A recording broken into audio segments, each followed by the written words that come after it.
Udah biarin yang sedekah biar orang kaya aja. Oh gitu sih Pak. Insya Allah Pak, niat saya tulus Pak, ikhlas karena Allah Pak. Saya mau nuntasin betul masjid ini karena Allah. Tuh tanah 2000 itu gimana Pak? Mau 2000 ya, kalau masjid ada duitnya kan ya bayarin lah. Ya berapa duit? Kemarin sih 2 juta. Oh berarti 4 miliar. 4 miliar tambah 3,5, 7,5 dong Pak ya. Males, makin males nih DKM. Iya kali. Masjid ini berapa duit gitu. 3,5 miliar ya. Katanya ada tanah di belakang 2000 meter. Oh iya tuh, berapa itu? 4 miliar. Enggak, sama bangunnya sekalian. Oh kalau mau bangunnya mungkin ya 6 miliar kali. Jadi 9,5. Iya.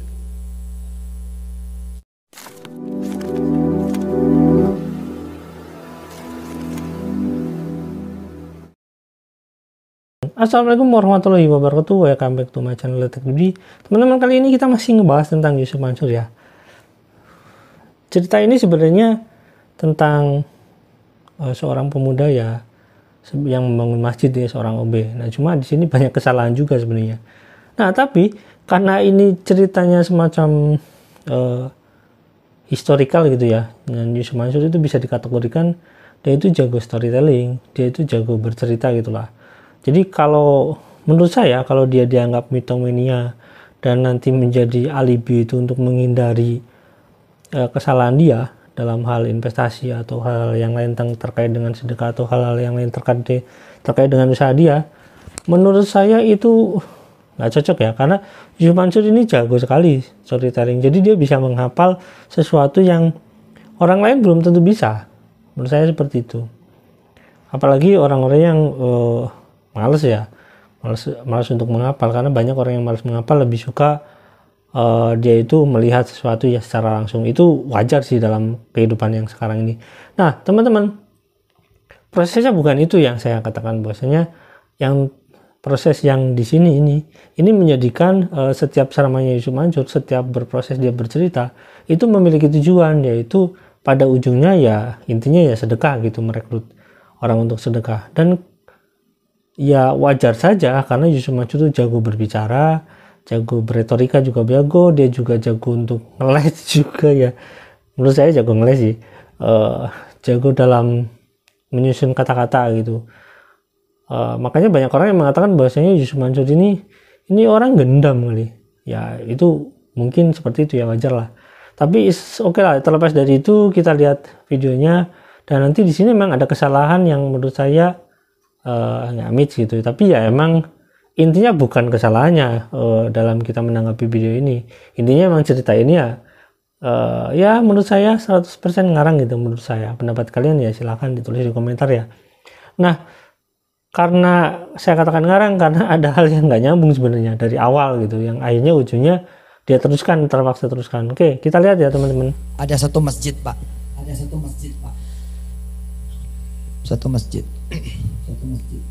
Ini anak muda asal lewat, ketek hatinya bilang, dia nih kayaknya yang bangun nih masjid, dia nih yang kayak nuntasin nih masjid, dia nih yang nanti bakalan. Jadi asal lewat masjid tuh kayaknya ada dorongan gitu loh. Oke, jadi dari awal ini menyatakan bahwa anak muda ini melihat seseorang gitu, melihat anak muda bahwasanya dia yang ingin membangun. Nah di terusannya tapi berbeda gitu, bahwasanya yang membangun dia, bukan. Kalau misalkan dia menggambarkan aku ini yang insya Allah yang akan membangun ini aku ya, kalau misalkan aku meniatkan nah harusnya kan kayak gitu. Nah ini cerita tentang siapa? Kalau misalkan cerita Yusuf Mansur melihat seseorang anak muda, dia ini kayaknya anak muda yang membangun, tapi lanjutannya berbeda. Ya namanya juga cerita ngarang, kadang ya salah menurut saya. Dorongan itu tuh yang harus ente punya kalau mau jadi pengusaha.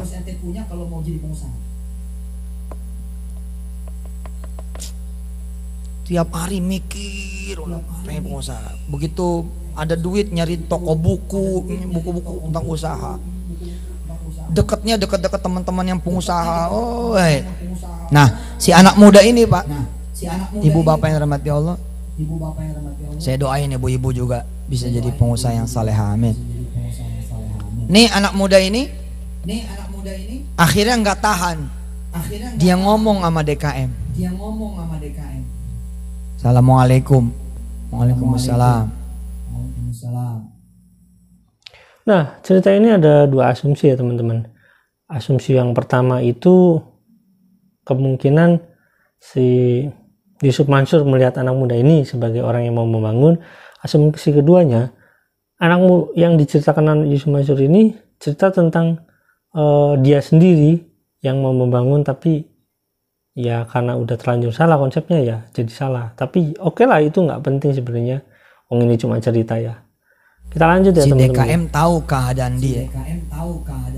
Hebatnya Pak, kalau Bapak mampu bermimpi, judulnya itu no matter how, no matter what.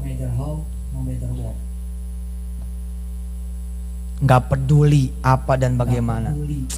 Nggak peduli.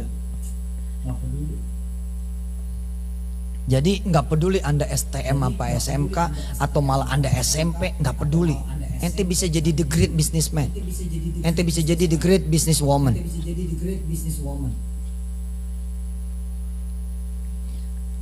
Si DKM tahu keadaan anak ini. Dalam keadaan tahu keadaan anak ini, mereka ketemu nih. Assalamualaikum Pak. Waalaikumsalam. Kan gitu ya, kadang-kadang kan orang kan ngelihat orang, betul nggak? Kalau yang datang orang lebih tinggi, bahasa tubuhnya lain, ya kan? Apa banget? Giliran yang datang di bawah, ada apa? Gitu ya. Tapi nggak apa-apa, itulah hidup. Nikmatin aja. Ada apa? Gitu. Mau nanya apa? Ini masjid, butuh duit berapa?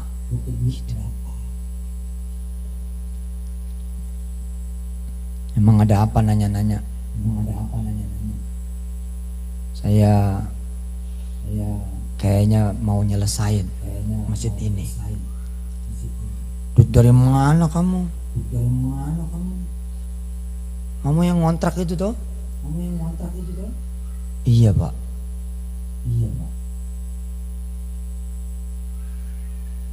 3,5 lah nih. 3,5 miliar. Iya. Oh, iya.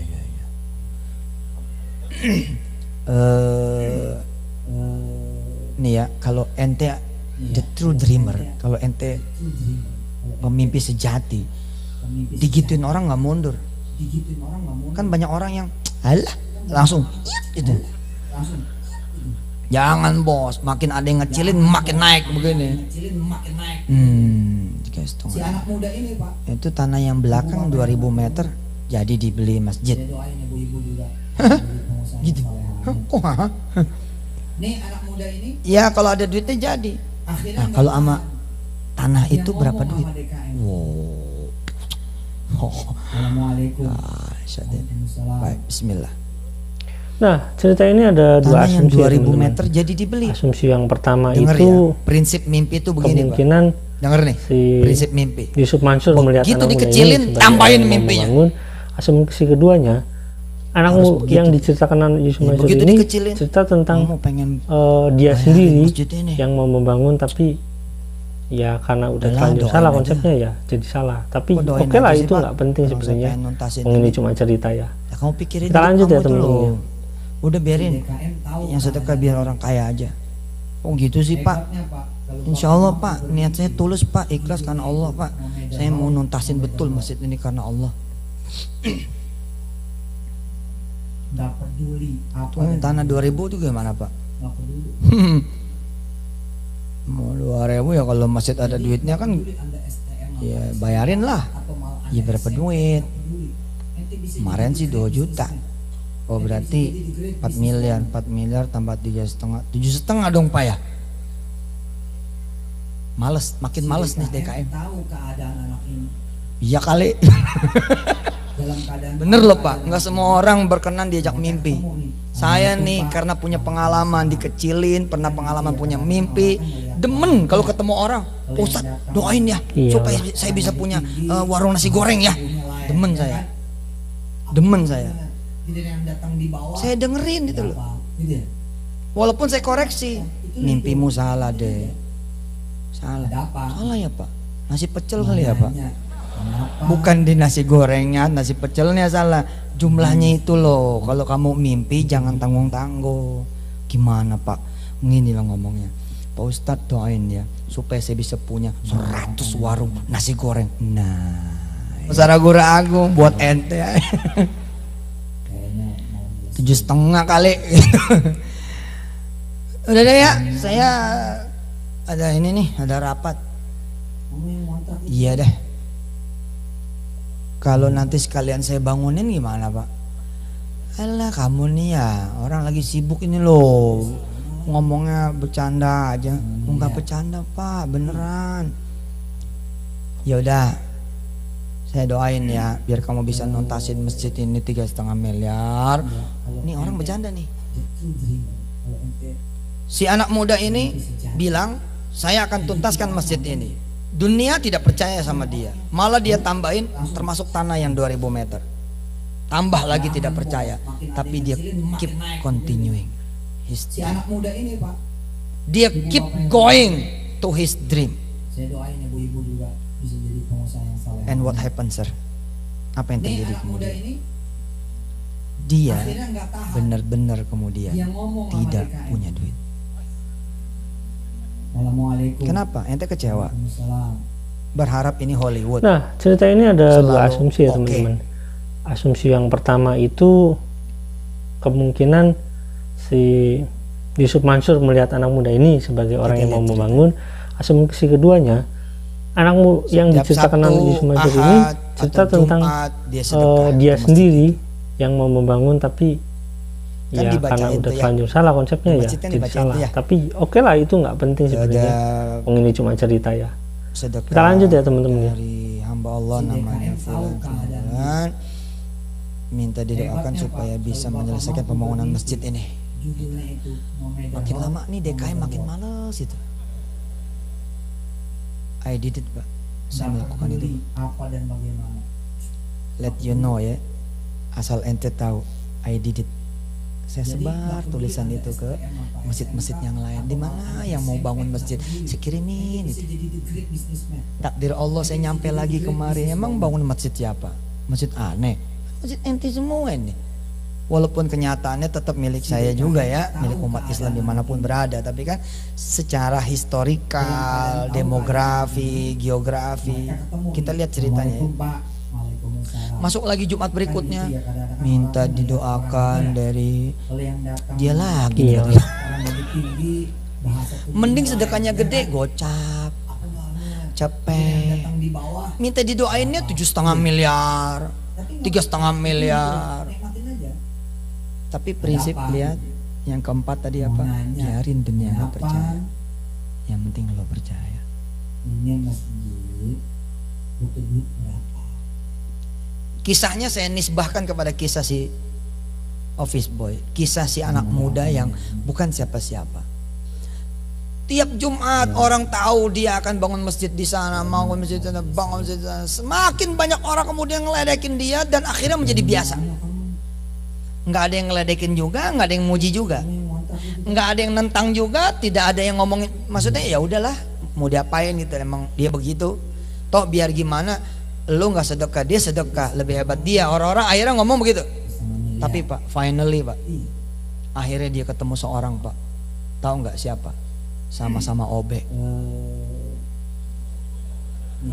Bingung nggak lo? Secara jalur nggak mungkin mimpi ini ketemu lo. OB ketemu OB Pak. Harusnya kan ceritanya begini ya, harusnya ceritanya nih OB ketemu bos gitu kan ya. Enggak. Ini OB ketemu OB. Tapi si OB ini punya om. Om ini jual rumah sama tanah nilainya 20 miliar rupiah. Kurang lebih. Jadi si OB sama OB ngobrol nih, miskin sama miskin ngobrol nih. Dia ngomong sama DKI. Om saya tuh mau bangun masjid. Assalamualaikum. Waalaikumsalam. Nah, cerita ini ada dua asumsi ya teman-teman. Asumsi yang pertama itu Ya pas. kemungkinan si Gedungnya sampai Yusuf jam 7 Mansur pagi. melihat anak muda ini sebagai orang yang mau membangun. Nggak ada yang Asumsi kuat juga. keduanya, anakmu yang diceritakan Yusuf Mansur ini Miskin sama cerita miskin tentang ngomong. dia sendiri yang mau membangun, tapi Om saya tuh ya mau karena sedekah udah buat terlanjur masjid. salah konsepnya ya jadi salah. Tapi oke lah, itu Ada nggak nggak penting masjid sebenarnya. yang mau dibangun? Wong ini cuma cerita ya. Kita lanjut ya teman-teman ya. Si DKM Oh iya, tahu nanti saya ajak keadaan om saya dia. ke situ. Hebatnya, Emang om Pak, kamu mau kalau sedekah Bapak berapa? mampu bermimpi, Oh gede dah. judulnya Orang itu dia niat Omega separuh Home, dari penjualan Omega rumah Home. sama tanah. Itu ya si office boy itu, si orang Nggak miskin peduli itu. apa dan bagaimana. Saya di masa itu Nggak kalau peduli. sama-sama ngecilin seperti DKM nggak bakal kejadian loh Pak. Jadi nggak peduli Anda STM apa SMK, Makanya tuh ya, atau jangan suka Anda ngecilin SMP, orang gitu nggak tuh. peduli. Ente bisa Umpama jadi saya bisnismen. atau si office boy atau si Ente miskin bisa tadi jadi bilang businesswoman. kita tuh sama-sama orang miskin loh. Emang berapa sih gitu loh? Enggak Pak. Dengan sama-sama tulusnya, begonya, blow onnya, katroknya gitu loh. Dan tahu keadaan anak Pokoknya ini, ngajak aja orang ini. ketemu nih. Assalamualaikum, Ngajak Pak. si om ini ke masjid tempat dia selama ini nulis surat. Kalau yang datang Terima Iya. lagi orang nih. lebih tinggi, Assalamualaikum Pak. bahasa tubuhnya lain, ya kan? Waalaikumsalam. Wih tambah banyak nih gitu. Jadi yang Kan bertiga gitu kan? Iya. Tapi nggak apa-apa, itulah hidup. Pak, Nikmatin apa? Ada Ini loh apa? Pak, ada teman saya punya om mau sedekah. Langsung aja Pak. Dilala, pertanyaannya sama lagi. Masjid ini berapa duit gitu. Setengah miliar. Katanya ada tanah di belakang 2000 meter. Oh iya, tuh. Berapa itu? 4 miliar. Enggak, sama bangunnya sekalian. Oh, kalau mau bangunnya mungkin ya 6 miliar kali. Jadi 9,5. Iya. Iya, Pak. Iya deh, sebentar ya. Gua cek. Ada buku, ada amplop hitam. Buka. Lu diisi sama dia. 9 miliar